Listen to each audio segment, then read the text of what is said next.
AITA for calling my wife's bluff on her intimacy ultimatum and moving on?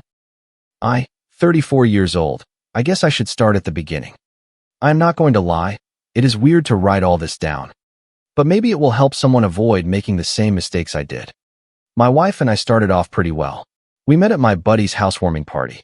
She was his girlfriend's friend from college. I had not even planned on going that night because I had a big presentation at work the next day, but my buddy insisted. It is funny how life works. From day one, I was upfront with her about what I wanted. I have always been the type to not play games. If I am interested, I say it. If I am not, I say that too. Some women do not like that direct approach, but she seemed to appreciate it. We dated for about a year and a half before I proposed. The wedding was not extravagant. Just close friends and family at a lake house rented by her parents. I remember thinking I was lucky. She was beautiful, smart, had her own career, and genuinely seemed to respect what I brought to our relationship. The first 5 years were solid. We had a system that worked. I took care of all the household maintenance stuff, fixing leaks, mowing the lawn, maintaining the cars, managing our investments. I make a good living as a software developer. So I covered most of the bills, even though she worked too. She cooked. She is honestly an amazing cook. She kept the house clean and organized our social outings. Traditional perhaps, but it suited us. We were that couple other couples wanted to be around. You know, we did not have those stupid public arguments like some of our friends. We kept our issues private and discussed them like adults. If I thought she was being unreasonable about something, I told her, and generally, she saw my point of view. If she had a problem with me, I listened and adjusted if it made sense. One thing I was strict about from the beginning was maintaining my independence. I still went to the gym 5 days a week. I kept up my poker nights with the guys every other Thursday and pursued my hobbies. She had her girls' nights and her yoga classes too. We did not need to be glued together 24/7 to trust each other. You are my rock, she told me all the time. I had never felt so safe with someone, but I will be honest. There were little moments where she shifted. Like when she would get quiet if I made plans without checking with her first. Or when she made little comments if I was texting and laughed at something, asking what was so interesting in that fake casual tone. But it was so rare that I let it slide. I remember one time, maybe 3 years in, when I got a text from a female coworker about a project around 9 p.m. Nothing inappropriate, just work. My wife asked who it was, and clearing my throat, I answered honestly. She made a joke like, should I be worried? I laughed. She was testing the limits. Another time, I went on a business trip to Seattle for a conference. I was supposed to be gone for 3 days, but I finished everything in 2. So, I came home a day early to surprise her.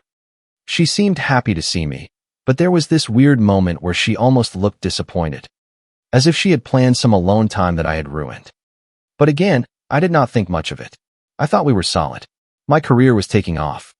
We had just bought our house in a nice suburban neighborhood. We were talking about maybe having kids in a year or 2. I minded my own business, stayed in shape. I am 6'2". Weighed about 210 pounds with around 15% body fat at the time. Provided well for our needs, and thought I had a supportive partner. Man, I could not have been more wrong. The real test came when I got a call from a recruiter for a senior developer position at a highly promising new tech company. The salary was almost double what I was making. Stock options, the whole package. The kind of opportunity that could secure an early retirement for us if everything went well. When I told her about it, she genuinely seemed happy for me. She gave me a hug and even planned a nice dinner to celebrate. You deserve this, she said, raising her glass. All your hard work is finally paying off. So I started at this new company, and it was everything the recruiter had promised and more. The office is awesome. Sit-stand desks, free snacks, a gym in the building, the whole package. My team is solid too. Lots of smart people who really know what they are doing. Not like my old job, where I practically carried the entire IT department on my shoulders. The first few weeks were tough, but in a good way. I would come home excited about the projects I was working on, telling my wife about the cool stuff we were developing. The money was great too. First paycheck received.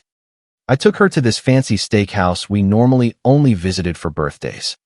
I ordered the good wine, the whole deal. She looked happy for me, truly happy. She asked questions about work and seemed interested in what I was doing.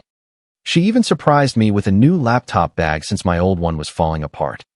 I remember thinking how lucky I was to have a partner who supported my career like that. Then things started to change, slowly at first. At my new job, we have a routine. The whole team goes out for drinks after our weekly sprint meeting on Thursdays. Just a couple of hours to unwind and talk about things other than work. Normal team building stuff. The first time I told her about it, she got that little crease between her eyebrows. Every Thursday, like a regular habit? Yes, it is just a team tradition. I will probably be home between 7:30 and 8 p.m. She made a noise, but said nothing more. I paid it no mind. The second week, I texted her to say we were wrapping up and heading to the bar. She replied, "Who is going?" I simply answered, "The whole team," and left it at that. When I got home that night, she was waiting for me, not in a cute way, but with her arms crossed, sitting on the couch in the dark. "Did you have fun?" she asked, but her tone was weird. "Yeah, it was chill, just a few beers and some work talk." "Working with Rebecca too?" she asked. That is when I felt the little alarm go off in my head. Rebecca was one of our designers I had mentioned once or twice in passing. Nothing special about her. She was just part of the team. Yes, she is on the team. Why? Just curious about who my husband spends his Thursday nights with now. I literally burst out laughing. What kind of crazy talk was this? We had been married for 5 years, and she had never shown any jealous tendencies before. I thought it was just an off night for her or something, but then it continued. Every time I mentioned someone from work with a female name, she asked more questions. What does she look like? How old is she? Is she single? I started noticing her looking at my phone when I was in the shower. My texts, my emails, even my damn work Slack. It got to the point where I was afraid to talk about work because I knew she would look for evidence that I was doing something wrong. And the thing is, I was not doing anything. I have never betrayed my marriage in my life. Not her, not anyone else. That is a line I do not cross. About 2 months after starting the new position, the 4 other developers and I were all working long hours to deliver the project on time. Nothing extreme, just staying until 7 or 8 p.m. some evenings to overcome hurdles. My wife completely freaked out. Why does it always have to be you staying late? Do they not have junior developers to do the grunt work? I tried to explain that software development does not work like that, but she would not hear any of it. She started texting me constantly when I was at work. Where are you? With whom? When are you coming home? It got so bad that my team lead noticed and asked if everything was all right at home. Despite all this, I tried to be more attentive to ease her worries. I made sure to bring her flowers after late nights at the office, reminding her that she was always on my mind, which was true. I left little notes for her in the morning, assuring her that there was no one else, that she was the only one for me. I cut back on after-work outings, coming straight home, and took the time to share details of my day, just to show her I had nothing to hide. I wanted her to feel secure, to know she was the only one who mattered, but it did not seem to be enough. The project lasted 3 weeks. By the end of it, she was barely talking to me, except to make sarcastic comments about my coworker Stephanie. Note that Stephanie was about 45 years old, married with 3 teenagers, and looked nothing like the mental image my wife had of someone who would threaten a marriage. "I think you should look for another job," she said one evening, completely out of the blue. I almost choked on my dinner. What? Why on earth would I do that? This place is not good for our marriage. You are never home. You are always stressed, and the environment seems inappropriate. Inappropriate? What does that mean? You know what I mean. All these women you work with, all these late nights and happy hours. I could not believe my ears. I was making almost double what I earned before. The work was positively challenging, and my career was finally taking off. And she wanted me to throw it all out the window, because what? She could not stand me working with female colleagues. I laughed. That is not happening, I told her bluntly. This is the best opportunity one have ever had. And I am not going to throw it away because of some paranoid fantasy you made up in your head. That completely enraged her.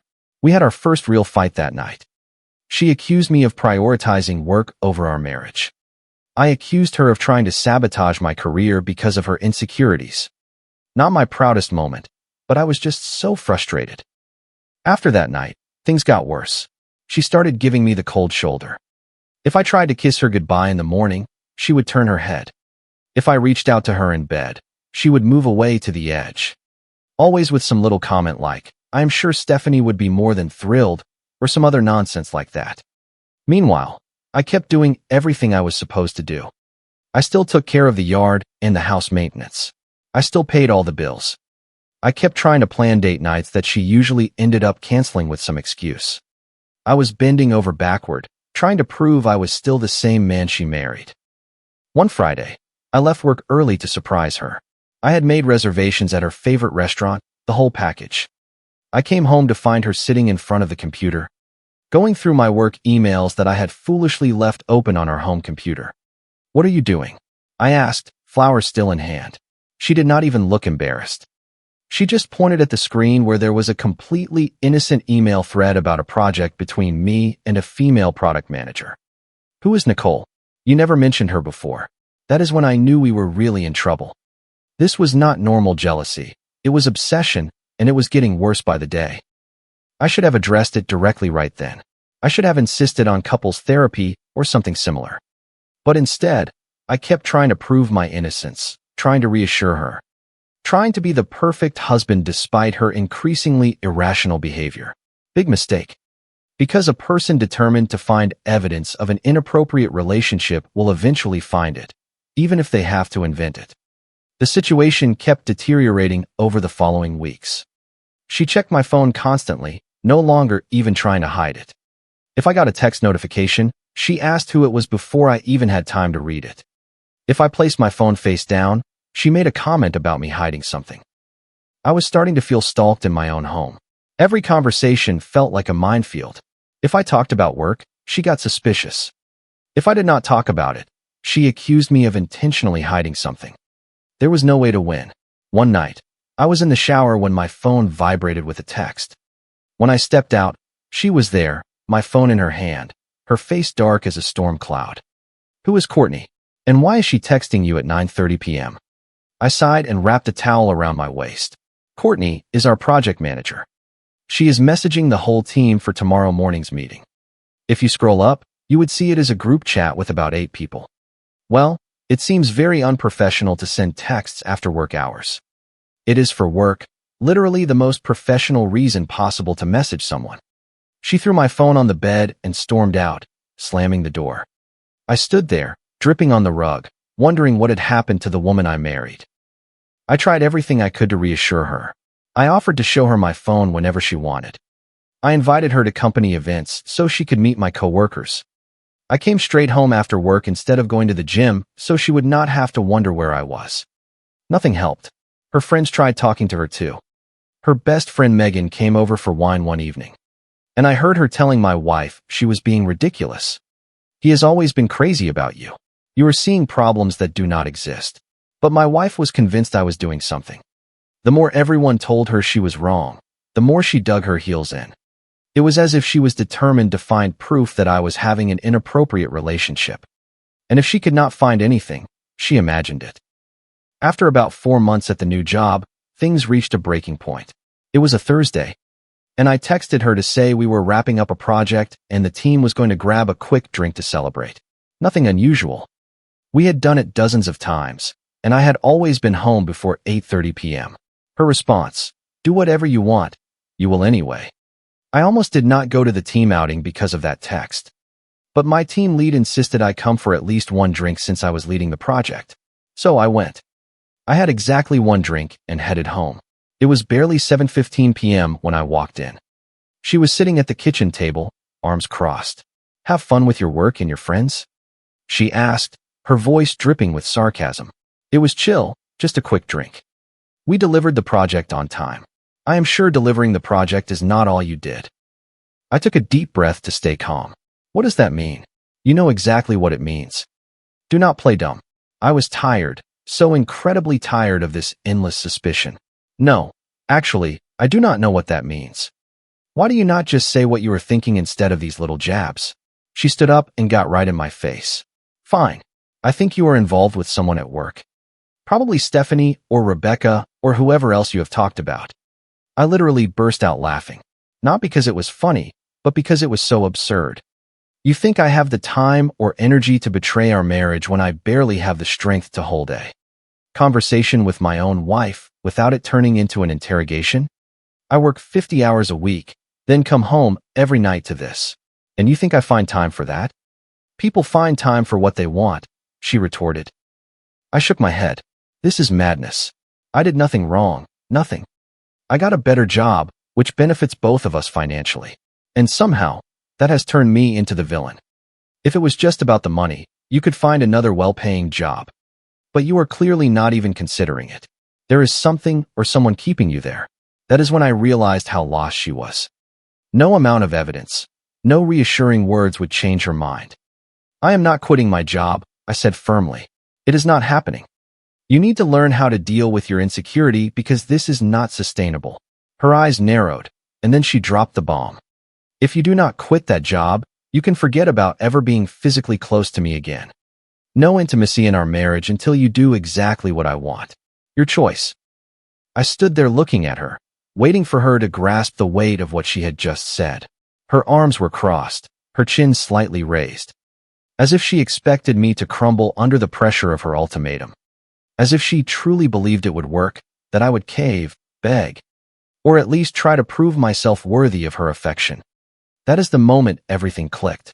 This was not just a passing argument. This was not a simple disagreement that had escalated. It was a pattern, a cycle of control disguised as normal marital conflict. And I had played along with it for far too long. I let out an amused laugh, which caught her off guard. What is so funny? She spat. I leaned back, letting out the rest of my amusement before meeting her gaze. Perfect. Keep it forever. Silence. She blinked, as if waiting for me to take back my words, to explain that I did not mean it, that I was just angry. But I was not angry. I was not even hurt. I was just done. I stood up. I grabbed my phone off the table and walked out of the room. For the first time in our relationship, I did not feel the need to explain myself. I did not want to fight to make her understand or prove her wrong. Let her sit with that. Let her realize that this time her tactics would not work. I went to the bedroom, grabbed a pillow and a blanket, and settled into the guest room without saying a word. She did not follow me. She must have assumed I just needed time to cool off, that in an hour or two, I would come back, apologize, and try to fix everything. Maybe she thought I would try to negotiate with her, offer a compromise to get back what she was denying me. But she had nothing I wanted. I lay in the guest bed, staring at the ceiling, letting the realization settle in. I was not afraid of losing her. I was relieved. That night changed everything, not because of what she said or did, but because of what I finally understood. I deserved better than this. And I was done trying to prove myself to someone who was determined to only see the worst in me.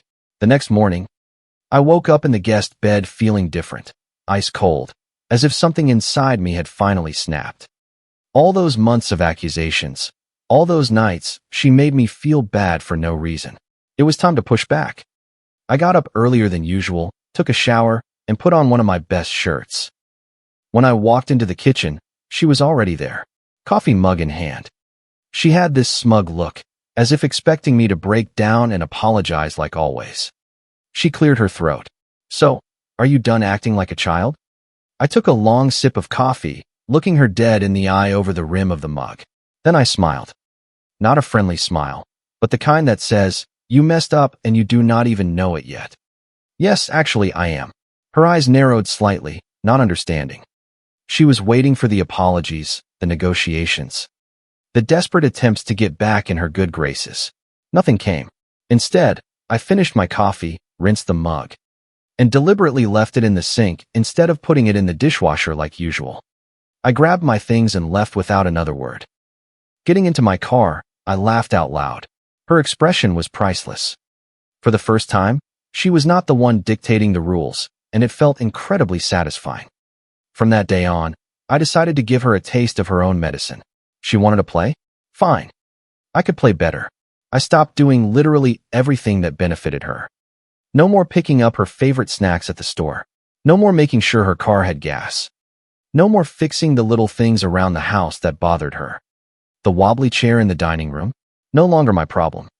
The weird noise the dishwasher made that drove her crazy? She could deal with it. She does not want to do her part in this messed up relationship, so why should I? I kept doing my own laundry but stopped doing hers, which previously got mixed in with mine. I cooked only for myself, ate, cleaned my plate, and left the kitchen spotless except for her dirty dishes. I went grocery shopping, but only bought what I liked. None of her favorite foods made it into the cart anymore. At first, she tried to pretend it did not bother her.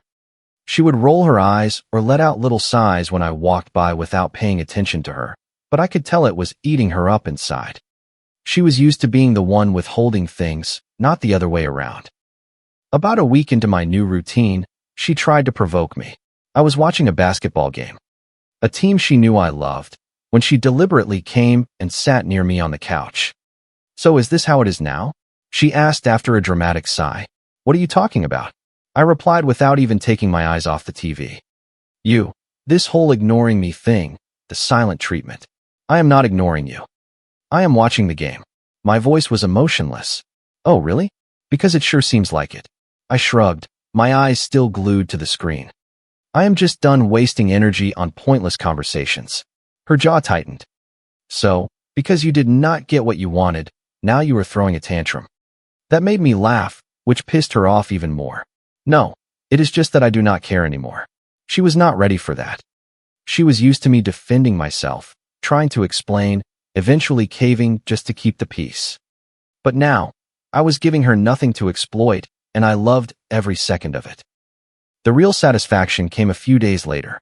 I came home from work, cooked myself an amazing steak without preparing anything for her, of course, and was washing my own dishes. She was standing by the sink with this expectant look, clearly ready for me to crack, say something, try to make peace. Normally, this was when I would give in, make a joke or a comment to lighten the mood, to try to get back to normal. Instead, I finished washing my plate, dried my hands, and walked right past her without a word or a glance. Her expression was absolutely priceless. She could not believe that her most reliable weapon, guilting me until I caved, had suddenly stopped working. I focused on self-improvement, partly for myself, partly to show her. I got my sleep schedule back on track, claimed the guest room as my room, bought better sheets and a memory foam pillow, and slept like a baby. Waking up refreshed at 5:30 a.m., knowing it annoyed her, was great. I started working out seriously, set up a home gym, and played my music loud enough for her to hear. Every drop of sweat felt like a rejection of her control. I upgraded my look, ditching boring clothes for outfits that actually looked sharp.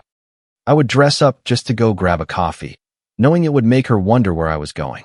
She noticed. I would catch her staring at me after my workouts or asking where I was going on the weekends. I would just say, "Out," and let her wonder. Then I really stepped things up. I went out a lot. I was barely home, and when I was in my room, or the garage, or just anywhere she was not. Every time I walked through that door, I could feel her anxiety spike, and honestly, it felt amazing. The more I focused on myself and my happiness, the less I cared about hers. And that is when she really started to panic. She was losing her grip on me and had no blueprint for this situation. The old tactics, guilting, accusing, withholding affection, no longer worked because I genuinely did not care. I was not playing her game. I was playing my own, and she was not invited. She tried doubling down on the coldness, thinking if she held out long enough, I would crack. But days turned into weeks, and I looked happier than ever while she was clearly miserable. Her little power play had completely backfired. Then came the shift in strategy. It started on a Saturday night while I was getting ready to go out. Dressed nicer than usual when we used to go out together, smelling good, looking sharp, when she appeared in my bedroom doorway. "Are you going out again?" she asked. And for the first time, I heard something new in her voice, desperation. I threw her a quick glance while putting on my watch.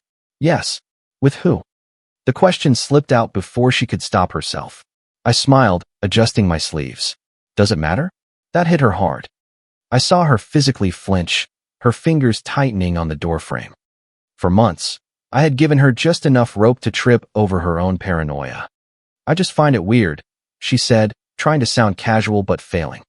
"You never used to go out this much." I turned to her, expression neutral. "Yeah, I never used to do a lot of things." She stood there, waiting for me to say something else, but I said nothing. I grabbed my keys, walked past her, and left without another word. The look on her face was almost worth all the crap she had put me through. A few days later, I came home from work to find her wearing an outfit she knew I liked. Hair done, perfect makeup. She had cleaned the whole house, cooked my favorite dinner. Even bought this drink I loved that she always said was too expensive. I thought we could have a nice night in, she said, trying to sound relaxed but looking desperate. Not hungry, I replied, grabbing a protein bar instead. I already ate with the guys after work. In reality, I had not. But watching her stare at the meal she had cooked while I walked away felt incredibly good. It might sound petty, but "you must obey me" was not just a phrase. It was a slap in the face. Like I was a kid who had to fall in line. Not a grown man who built his life and career from scratch. Well, she wanted obedience and control. I wanted freedom. And that moment was the line drawn. Through all this mess, her best friend Megan was coming over more often, supposedly to hang out with my wife. They would sit around. And I was pretty sure my wife was complaining to her about me. But I also noticed that Megan always found a way to talk to me alone. At first, I thought she was just trying to play peacemaker, to get my side of the story. But one day, while I was in the garage working on my car, Megan came out with 2 coffees, handed me one, and leaned against the workbench. "She is a real mess, you know," Megan said after a few minutes of small talk. I shrugged, focused on the engine. Not my problem anymore. She realizes she screwed up. She just does not know how to fix it. I looked up. Nothing to fix. She showed me exactly who she is, and I believe her. Megan was quiet for a moment, then said something I did not expect. "I think she is being ridiculous," she told me. "Since day one, I have said she would lose you if she kept it up." "Smart woman," I replied. "You have changed," Megan said, studying me. No accusation, just an observation. "Had to."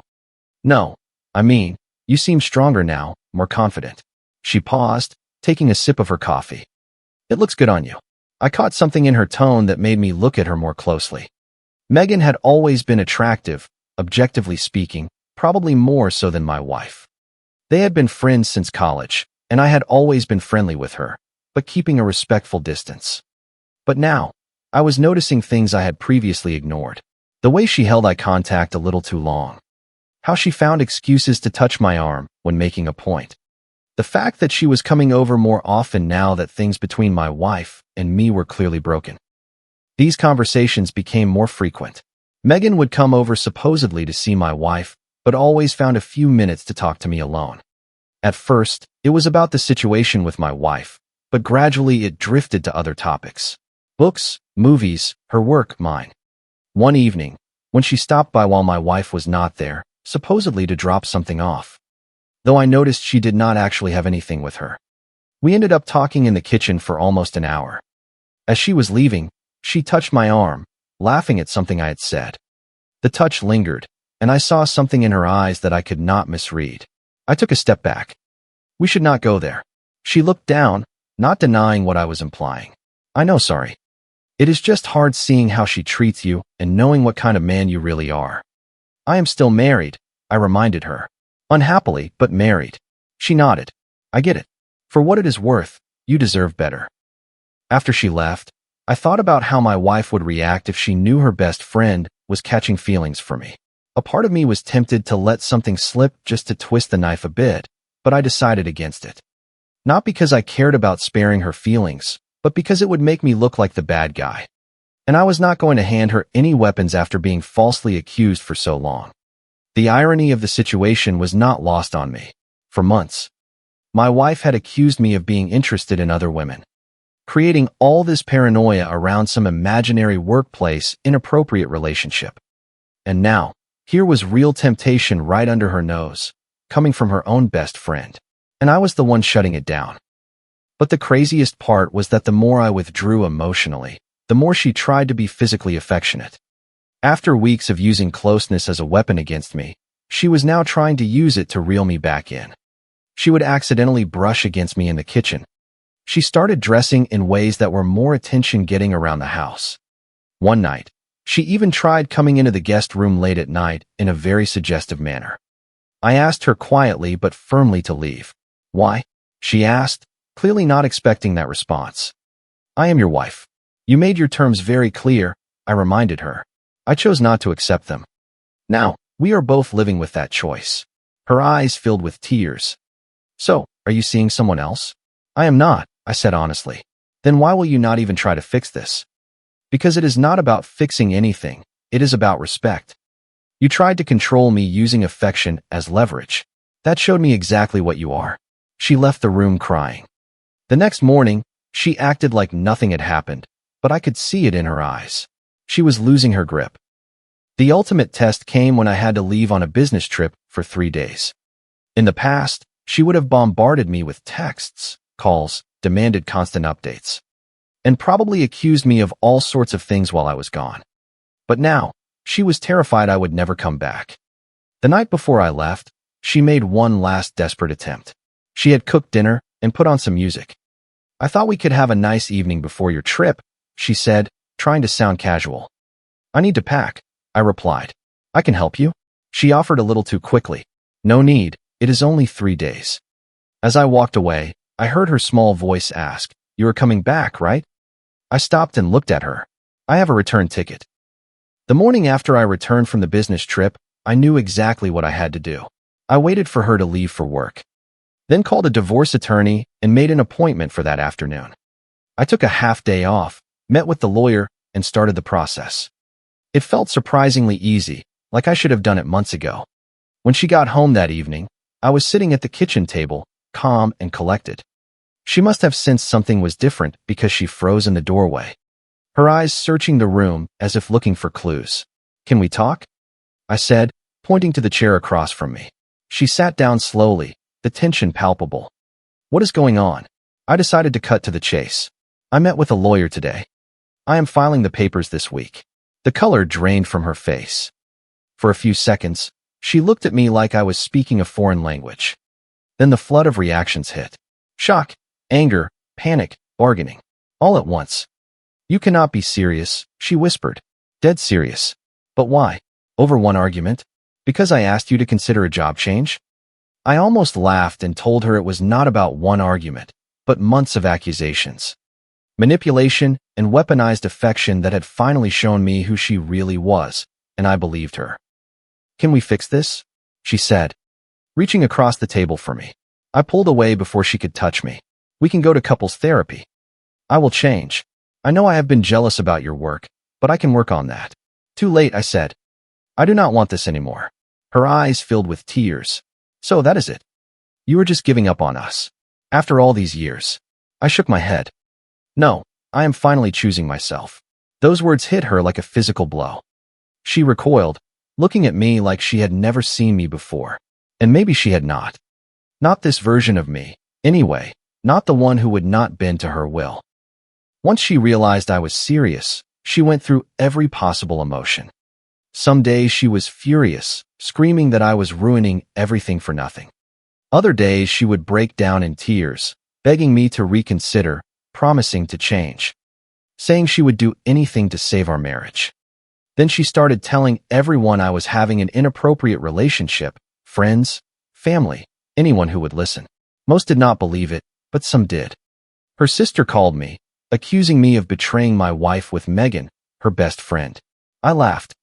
There is nothing going on with Megan or anyone else. Your sister made that up. When she asked why I was leaving, I told her the truth. Because your sister tried to control me with affection, did not trust me, and I am done. There was a silence. I did not know about that part. I told her to ask about the ultimatum. She never called again. The divorce process itself was a mess. She fought over everything, the house, the savings, even property that was clearly mine before we got married. Her lawyers sent ridiculous demands, probably hoping I would cave just to get it over with, but I was not that guy anymore. I did not give in. I did not take the easy way out. I stood my ground on what was fair and refused to budge on the rest. And the thing with Megan got complicated too. My wife found out Megan had been coming over to talk to me alone, and she completely lost it. She accused both of us of betraying her. She claimed we had probably been involved behind her back for years. It was not true, of course, but she needed someone to blame, and Megan was an easy target. Megan called me after their fight, apologizing for making things worse. "I did not want this to happen," she said. "It is not your fault," I assured her. She would have found a reason to explode anyway. "For what it is worth," Megan said before hanging up, "I stand by what I said. You deserve better." I moved out of the house before the divorce was finalized. I could not deal with the daily drama anymore. The crying, the accusations, the desperate attempts to change my mind. I found a decent one-bedroom apartment not far from work. I packed my essentials and left while she was visiting her parents one weekend. When she realized I was truly gone, she showed up at my apartment. I do not know how she got the address, probably through a mutual friend. She was a complete wreck. She stood in the doorway saying I could not just walk away like she meant nothing. She apologized, said we deserved another chance. But this was not the first or even the third chance. It was a pattern, and I was done. I closed the door, and that was the last real conversation we ever had. 3 months later, the divorce was finalized. She did not show up. I felt nothing but relief. My apartment became a real home, simple, peaceful, and mine. I still hear about her sometimes. She got into another relationship and sabotaged it the exact same way. She tells people I cheated, though fewer and fewer believe her now. 2 months after the divorce, Megan sent me a message. We met up for coffee, which turned into dinner. There was this moment walking back to our cars where everything just clicked. "I have always wondered what would have happened if we had met first," she said. "We do not have to wonder anymore," I replied. "We have been dating for 4 months now." My ex flipped out when she found out, accusing us of planning it all along. The irony is, Megan and I were just friends until it was all over. The best part? Total trust. No phone checking, no questions about late nights at work, no guilt trips. After years of walking on eggshells, it is like learning to breathe again. I now know my worth and what I will not tolerate. Walking away is not weakness, it is choosing yourself. Sometimes the strongest move is not staying, it is knowing when to leave. The best thing was closer than I thought, just on the other side of a really bad marriage. If you like the stories, don't forget to leave a comment and support the channel by subscribing. See you in the upcoming stories.